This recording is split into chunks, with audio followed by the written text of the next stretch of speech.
Friends, welcome to Win Gravita, and today we are going to talk about the class 9 chemistry chapter of atoms and molecules. So this is one of the most important chapters in class 9 chemistry, and it is linked to the 11th chapters of chemistry, and that is the reason why I told you it is very important. And in this video we will talk about the introduction and how this idea of atoms developed, and we will also talk about the one of the most important laws in chemistry, that is the law of chemical combinations. Okay, so let's get into this. But before this we need to talk about what is atoms. Okay, what is atoms? So atoms is basically the cell of all matter. So we know that cell is the most basic fundamental unit of life. Just like that, atoms are the fundamental unit of matter. So basically, atoms are the building blocks of matter. It is the most basic, smallest unit of all matter. Okay. Now, what do you mean by the word unit? We need to understand this word. The word unit means the thing should exist independently. And also at the same time it should serve as a building block. So basically we know that in a cell there is mitochondria present, and mitochondria is indeed smaller than all cells. We know that. Okay, but there are things also very smaller than mitochondria, but let's take mitochondria. So, but we aren't telling that mitochondria is the basic unit of all life. Why is that? The reason why we don't tell it, because even though it's found in all cells, but it can't exist independently as other cells do.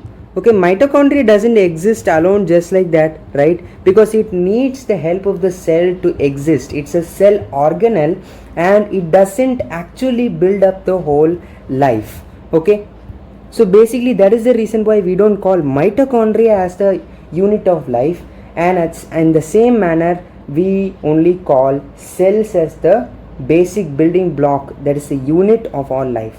Just like that, in the manner, atoms are capable of independent existence, and also they are the building blocks of matter, and thus they are the unit of matter. Okay, so this atom can also exist independently in nature, then also at the same time they are the most smallest and basic building block of all matter, and that is the reason why we call it as the unit of matter. Okay, so this is what is atoms, and we already know about this atoms, molecules, pure substances, and all these kinds of things from the previous chapters itself. So now this idea of atoms was first put forward by Maharishi Kannad about like 2500 years ago in the Vedic period of India. So he proposed that all matter should consist of some very small particles known as Anu or Paramanu. Okay, so this is the words that now we refer to as atoms. Okay, so these are Sanskrit words, and this word atoms is coming from an Greek word, that is, we will talk about that later. Okay, we will talk about how that thing came here. Okay, so around the same time a Greek philosopher called Democritus proposed the idea of atoms around the same year of Maharishi Kannad, about 2400 to 2500 years ago. And he said that if we take an apple and if we cut it into two halves, and if we take one half and if we cut it again, so I'm taking the other half and I'm going to cut it into another two halves, then I'm going to get this half here. So this half is something like this.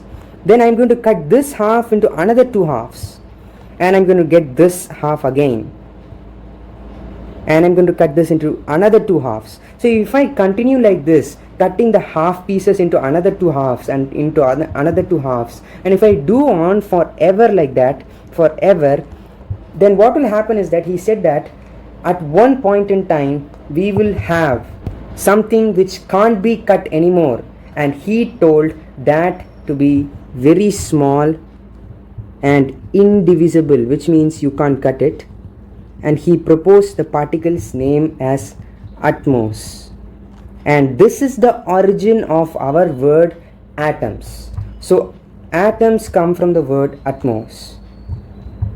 So atoms comes from the word atomos. Okay, so this is the origin of the word atoms. Okay, so these two personals were the first to propose the idea of atoms, and then for 2000 years nearly nobody even dared to touch this topic of atoms, because it was very philosophically it didn't have any kind of evidence to support this. But later, after 2000 years, in Britain, an English school teacher known as John Dalton, he proposed the theory of atoms, and he cited one of the evidences for that, and he was the first after these personals to talk about atoms. And now we know that the existence of atoms and also subatomic particles. Okay, so now we are going to talk about chemistry part, that is the law of chemical combinations. Okay, so the law of chemical combinations consists of two laws. The first law is the law of conservation of mass, that is the thing which we are going to talk about now, and then the law of definite proportions. Okay, so now let's talk about the law of conservation of mass. So this law states that mass can be never created, that is neither created nor destroyed in any reaction, which basically states that mass can be never created and can be never destroyed. So it basically means that mass is always constant in the universe. So if it is any number like any number c, then that number will be always the same in the universe. Okay, so the mass of the universe is constant. This also means that in every chemical reactions, let's take example for this one here. Okay, for any chemical reaction, so for example, if A reacts with B to give C, then always the mass on this side and the mass on this side would be always equal. So for example, this is the reactant A, this is the reactant A, this is the reactant B, this is the product C.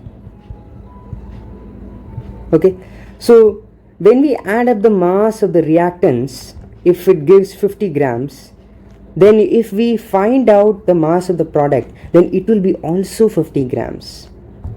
Okay, so this is what is the law of conservation of mass. It states that mass can be neither created nor destroyed in any reaction. Okay, so the mass is always constant. It is being neither added or neither subtracted. Okay, so in both sides of the equation in a chemical reaction, the mass would be the same. So why this is true is because atoms are basically indestructible. We know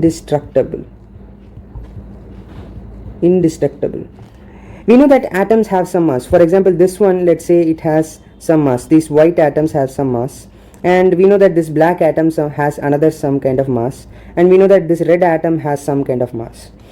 So we know that in this side of the equation, in this side, we know that there are only 4 red atoms. This side also there is only 4 red atoms, as you can see, 1, 2, 3 and 4, only 4. And in this side there are only 4 white atoms, 4 white, 4 red. Here also there is only 4 white atoms. So there is only 4 red atoms here also. Here also there is only 4 red atoms. In this side also there is only 4 white atoms, and as just like that, here also there is only 4 white atoms. And what about black atoms? Here it is 1, and here also it is 1. So the number of atoms on the both sides is the same, which basically means that the mass would be also constant, because each and everything would have only one type of mass, okay, only one number of or constant of mass. So basically if the atoms on the both sides are the same, then basically the mass would be also constant. Okay, this is the reason why law of conservation of mass is true. Why it is true? Because atoms are indestructible. It is not being damaged, or it is not being destroyed in any case. The atoms are just transferring their places, right? Okay, so this is the reason why law of conservation of mass is true, and the law of conservation of mass states that the mass in the both sides of the equation of a reaction is the same. Okay, so it is conserved. That's the reason why it's having the word conservation. Okay, so now let's go to the second law, and you have probably studied this in 6th standard and 8th standard itself, but the thing is that you just don't know about the name of the law. Okay, so basically this law is the law of definite proportion. So proportion here means ratio. Okay, so now if we replace this word with ratio, we will now understand what is going on here somewhat. Definite means constant, we know that. So this is basically the law of constant ratio. So now we get the idea that this is going to talk about something about the ratio, constant ratio in reactions or whatever it is. Okay, so this law states that a pure substance will always have the same constituents and will be in a constant ratio. So what does it mean? So let's so it means that, so if we talk about this in a straightforward manner, it is telling that wherever or whenever, irrespective of location or irrespective of time or irrespective of the origin itself, a compound will have the same constituents, and the constituents will be always in the same ratio wherever it is found, whenever it is found, and whatever its origin may be. Even if you go to some other galaxy, carbon dioxide will have carbon and oxygen only. Even if you take the sample of air and take carbon dioxide from that, the carbon dioxide will have only the same constituents of carbon and oxygen. And constant ratio here means that in this one molecule of carbon dioxide, we know that always the ratio of carbon's mass and oxygen's mass would be 3:8. Okay, so this would be the ratio of these masses in a molecule of carbon dioxide. So it will be always the same. This ratio doesn't change in another galaxy or anywhere in this universe. The ratio would be the same, the exact ditto of this. Okay, so always carbon dioxide or any compound will have only the same constituents anywhere in this universe, and it will only have the same mass ratio. Okay, so how did I get this mass ratio? For example, carbon has about 12 units of mass and oxygen has about 16 units of mass. So if we take the ratio, we know that there is 2 atoms of oxygen, so 16 into 2 is 32. So 12 divided by 32, if we are going to simplify this, we get the ratio 3:8. Okay, so always this mass ratio, okay, the ratio with respect to masses of the constituents in a molecule will be always the same. Okay, even if you take like a mass of carbon dioxide, like for example if you take 25 kg of carbon dioxide, even in that there will be only 3:8 ratio of carbon atoms and oxygen atoms. Okay, so always whenever a compound is found, the compound will only have the same constituents and it will be having the same ratio. Okay, the same ratio of masses of the constituents. Okay, that is because it will have only the same amount of atoms in its molecule. So for example in carbon dioxide, the carbon dioxide molecule only has 1 atom of carbon and only it will have 2 atoms of oxygen. Okay, and that is the reason why it will be always having a mass ratio of 3:8.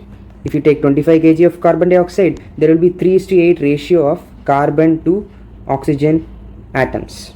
Okay, even in a molecule of carbon dioxide, there will be only 3:8 mass ratio. Okay, so this is what law of definite proportion tells. So wherever, whenever, if you talk about a compound, it will have the same constituents and it will have the same mass ratio wherever it is found, whenever it is found, or whatever origin it has in this universe. Okay, so this is what is the law of definite proportions. So thank you for watching, and subscribe to my channel Vin Gravita, and stay tuned for more videos.